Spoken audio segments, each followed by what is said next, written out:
देवास जिले के बागली तहसील में स्वास्थ्य सेवाओं की गंभीर लापरवाही सामने आई है।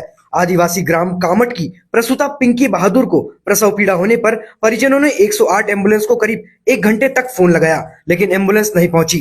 दर्द बढ़ने पर परिजन उन्हें मोटरसाइकिल से अस्पताल लेकर निकले, लेकिन अस्पताल से 1 किलोमीटर दूर बहरी बागली मार्ग पर ही सड़क पर प्रसव हो गया और महिला ने बच्ची को जन्म दिया। राहगीरों और आंगनवाड़ी कार्यकर्ताओं की मदद से प्रसूता और नवजात को अस्पताल पहुंचाया गया, जहां दोनों स्वस्थ हैं। मामले में सीएचएमओ डॉक्टर सरोजनी बेक ने कहा कि व्यवस्था में खामियां हैं, जिन्हें सुधारने के लिए लगातार पत्राचार किया जा रहा है। उन्होंने कहा कि लापरवाही किसी की भी हो, उस पर सख्त कार्रवाई होगी। 108 का संचालन भोपाल से होता है, इसलिए लोकेशन की जानकारी लेकर जांच की जाएगी। क्योंकि 108 का संचालन सीधे भोपाल से होता है, उसका लोकेशन वहीं से प्राप्त हो पाती है।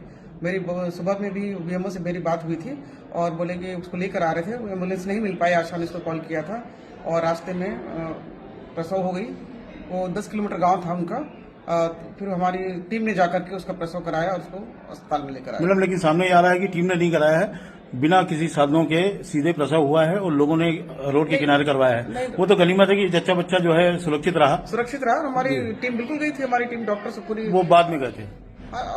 जब तक सूचना मिलेगी तभी जा पाएगा ना। सूचना तो उन्होंने 1 घंटे पहले दी थी। आपकी एम्बुलेंस क्यों नहीं? एम्बुलेंस तो क्योंकि वहां से उसका लोकेशन होता है, भोपाल से लोकेशन होता है, उसकी कार्रवाई की जा रही है। उससे पता किया जाएगा लोकेशन क्या थी। किसकी जिम्मेदारी आप मानती हैं? आप सीएमएचओ हैं देवास की, जिला की सबसे बड़ी जो है अधिकारी है। आप ऐसी बात कर रही हैं कि वो नहीं हो पाएगा और वहां से जिम्मेदारी है।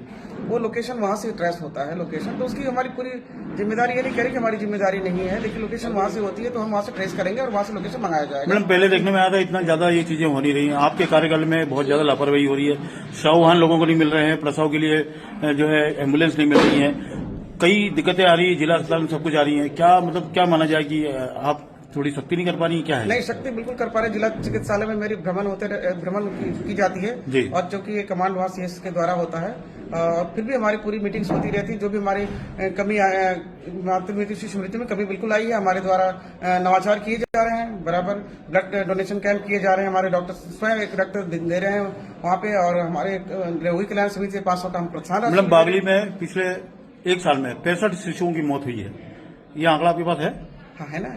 65 की। तो ये मृत्यु दर क्यों इतनी बढ़ी है वहाँ पर? बड़ी नहीं थे, वहाँ से 0 से 5 साल के बच्चे हैं। जी जी। और बिल्कुल कमी आ रही है इसमें। हमारी पूरी टीम गठित कर दी गई है। पूरी इसमें समुदाय स्वास्थ्य स्तर पर भी हमारी ऑटोप्सी होती है और अस्पताल लेवल पे भी हमारी ऑटोप्सी होती है। व्यवस्था में सुधार हो, इसके लिए क्या इस तरह की चीजें सामने आए, कोई कार्रवाई करेंगी? बिल्कुल कार्रवाई हो रही है और बिल्कुल सुधार आया। पहले मातृ मृत्यु शिशु मृत्यु में लगातार कमी आती जा रही है। लेकिन मैंने आपने टीम गठित किया, उसके बाद में पेशेंट शिशु की मौत कैसे हो गई? क्या मामला था? उसका ऑटोप्सी तरह तरह की चीजें हैं, जैसे कई कारण हो जाते हैं मृत्यु में, उसकी हमारी की जा रही है। मैडम, एम्बुलेंस की बात करते हैं, नेमावर क्षेत्र में तो पिछले 6 महीने से एम्बुलेंस नहीं है।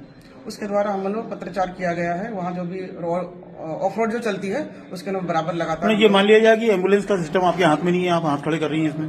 हाथ खड़े करने वाली बात नहीं है। जहाँ से वो हो रहा है संचालन, तो सही बात। मतलब उनपे दोषारोपण है आपका? दोषारोपण नहीं है, उनके द्वारा बराबर पत्रचार किया जा रहा है। जी। व्यवस्था में खामियां तो आ रही हैं क्योंकि लोग तक पहुंच नहीं रही हैं? बिल्कुल खामियां आ रही हैं, क्योंकि वो मेसर्स जो है वहाँ के है, वो टेंडर वहीं से हुई है और हम लोग लगातार पत्रचार भी कर रहे हैं।